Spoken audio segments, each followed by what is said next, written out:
I'd say the most famous case in terms of ufology or whatever you want to call that ever. But before I get into that, I just want to ask you guys, does the microphone sound a bit more muffled? Because I think it does. And if it does, I'll just buy a new one, but I think it sounds a bit muffled. I don't know. You guys tell me, I don't know. But hopefully it's okay for this video. But yeah, I also just want to say thank you guys so much for the support on the channel. As always, I appreciate you guys so much, and for the people that reach out to me privately and everything like that, I appreciate you so much, and thank you for watching and liking and commenting and everything like that. It really does make me happy. So yeah, as always, I have my little script here, which is my phone, and yeah, it really sounds a bit more muffled, doesn't it? I don't know. You guys tell me. Alright. So today we'll be looking into one of the most, if not the most famous UFO case in history. The Roswell mystery is something that has baffled and intrigued almost everyone who's heard of it. I've personally been interested in this case since I was a young boy, which is very true. So when someone reached out to me and suggested this, I wondered to myself why I hadn't done this before. So thank you so much for this suggestion. You know who you are, and thank you so much, really, honestly. So if you find this interesting, get comfortable and let's get right into it. So let's travel back. By the way, I'll read a lot from the script, but I hope you guys find that okay. Like sometimes I can just freestyle a lot, but this case there's so many details that I just kind of have to read, and I don't have time to like memorize all of it. So hopefully this is okay. So let's travel back to 1947. World War II just ended 2 years earlier, and it's fair to say a lot of people were still kinda on edge. In 1947 alone, there were around 500 reported UFO sightings, and the most famous amongst them, the Roswell incident. Now, there is no dispute that something crashed in Roswell, more accurately, in Foster Ranch. However, it's whether that something was an alien spacecraft or something else. I'll look into the events that unfolded and the alleged military cover-up of the event. I don't know what that was. It's believed that the actual crash occurred on June 14th, 1947. However, no one really investigated the crash site until July 4th, when a local farmer named Mac Brazel went up there with his truck to investigate. When there, he actually takes some of the debris from the crash site and takes it with him home. After realizing he probably should tell someone and wanting to know more about what he had found, he decided to call the local sheriff, George Wilcox. That's a cool name. From there, the sheriff called Blanchard. These are interesting American names. Now, at the time, Blanchard was situated at Roswell Army Airfield. And a little fun fact about this airfield: this was the home of the group of planes who actually dropped a lot of nuclear bombs at the end of World War II. So this was a pretty notorious base. Let's just say that. Anyways, continuing down the timeline, Colonel Blanchard then decided to call his superior General Roger W. Roomy, who then decided to order Major Jesse Marcel to go to the crash site and investigate and see if he could determine what had crashed. So now that was like a lot of names, and it's pretty hectic, but hopefully you can follow it.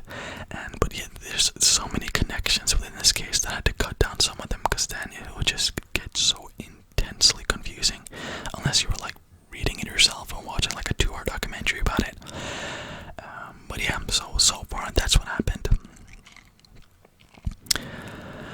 So what happens from here? That's where it gets pretty interesting, if I could say so myself. So the guy who was sent out to investigate, Major Jesse Marcel, then reports back to Colonel Blanchard about his findings at the alleged crash site. Colonel Blanchard, being shocked to hear what what Jesse reported to have found, orders the public information officer, LT Walter Hott, to go public with this information in the form of a press release. Now, this is the first time the military went public with this story, and unlike any other story about the US military you've ever heard of, they actually admitted what they found to be what was rumored to be found, a flying saucer. They had recovered a quote flying saucer at the Roswell crash site. Now, it doesn't come as a surprise when I say that the media went wild. I mean, as of course, as you should.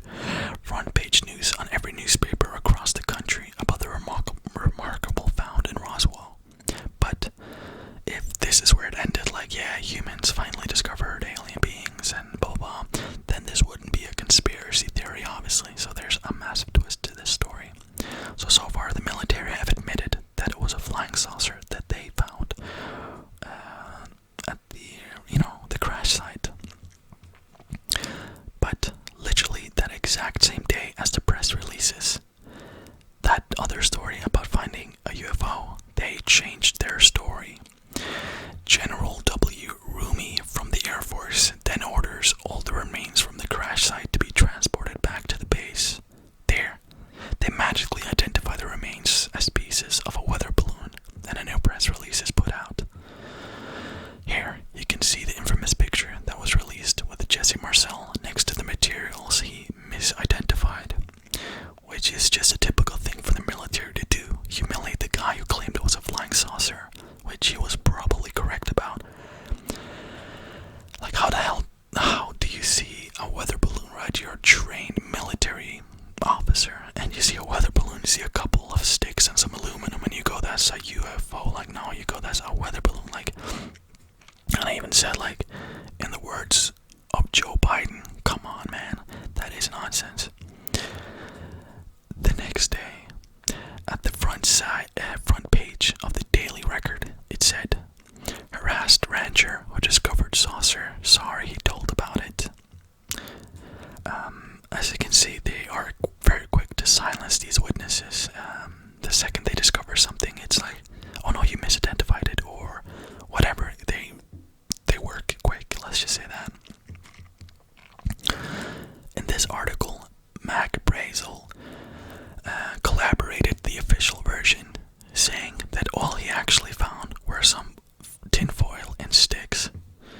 To me, this seems pretty easy to identify, so why he thought anything else in the beginning makes you wonder, was he lying in his first story or the second? Now, with the key witness also saying it wasn't a, quote, UFO, the story is forgotten and everyone moves on like nothing ever happened. Of course, many people at the time, even at the time really, didn't believe the official story. But of course, there's not much you can do. This again shows that the military thinks people are absolute morons, which I think some of them do. I think the public are idiots, and maybe some of us are. But to think everyone would accept that clear bullshit story, it's pretty mental that they couldn't come up with something a bit better than that. So, and the case remained pretty much untouched until 1978, when UFO researcher and nuclear physicist Stanton Friedman started investigating the notorious case. He was actually able to interview Jesse Marcel, who was at this point retired and more willing to talk. What he told Friedman shocked him. Marcel said that without a doubt, what he discovered that day on that farm was definitely not a weather balloon, which shows that they forced him to lie about what he actually found. So Marcel, now finally being able and willing to talk, did some interviews where he explained in his own words what he found that day, describing the material, more specific, the metal he found at the site. He says, quote, it felt like you had nothing in your hand. It wasn't any thicker than the foil out of a pack of cigarettes. But the thing about that got me was that you couldn't even bend it. You couldn't even dent it. Even with a sledgehammer would just bounce off it. I knew that I hadn't seen anything like this before. He then goes on to say, it was not anything from this earth.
nonsense. They always, if there's a hole in their theory, they'll just throw some sand on it and just move on. They don't care how it sounds or looks. Another flaw in their explanation is that the bodies who were described to have been seen at Roswell crash site were very little, the witnesses say. No more than 4 feet at max. The crash dummies were 6 feet, making them anything but little. I'm 6'2", so I'm pretty tall, so that's not too far off. So I think you'd note if they were very small. I don't think you'd say they were very small if they were over 6 feet. So now attempting to recover records from 1947. This is all going on in the 90s, trying to investigate this to see if there could be some uncovered, documents from 1947. They instead discovered that literally all record from that time had been completely destroyed with nothing left. Now that in itself is a major red flag in itself. So it doesn't help when you also realize that the people who were in charge of destroying these important files were not inducted, like they were not shown, like it wasn't like this and this destroyed this, and it was completely done in the dark, which is illegal to destroy documents, obviously, like that, I guess. So now that we know a little bit about the official explanation, let's look into the most popular theory, that this was indeed a UFO that crashed that day in 1947. So Brazel was the first witness to stumble upon the crash site. The same witness that later took back what he said and admitted he thought it was a weather balloon all along. Well, he was actually interviewed by a local radio station some days after the fact, after he had discovered this crash site, and on that interview he admitted that he knew what it was. The second he laid eyes upon it, it was without a question, he said, a UFO. And even more startling, outside laid alien bodies who had unfortunately not survived the crash. This obviously contradicted what he said in the later explanation, but pressure and threats can make you say things. Even stranger, as they were about to air the interview, the radio station received several calls from the FCC and the US Senator David Chavez, who begged them not to air the interview, probably bribing them not to, because I don't think it was ever aired, and if it was, there's no way to find it now. As we know, Brazel later said he was mistaken and took back his story. Shortly after this, neighbors noted that Brazel had purchased or gotten a brand new pickup truck and eventually moved to start a business in New Mexico. I'm sure the government had nothing to do with that. Just like, here's this money, here's a new truck, and we're gonna set up a business for you that's gonna be lucrative. Never say anything about this again. Neighbors in the same area also reported that a military personnel would literally force themselves into their homes to ransack them. It's speculated that they were looking for pieces of the crash site that some may have brought home with them. Now, the famous photo where we can see them posing next to the debris was actually a hoax. That is, if you believe Walter Ott, the public information officer who originally were in charge of the press releases from the military at the time. In a sealed note, not to be opened after his death, he claimed that the entire thing was a hoax. Another witness, Sergeant William Ennis, who was stationed in the hangar where the military brought the debris, said at the time that he went along with the weather balloon story like everyone else. He didn't get any problems. He didn't want that. I mean, they have families, they have to feed and stuff like that, so I understand. That was until 2008, when he finally admitted that what he saw that day, when they came back at the hangar with the debris, quote, it was a spaceship. After all these years, I still don't know how that thing flew. There was no engine. Before I go, I would like to know. This case has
section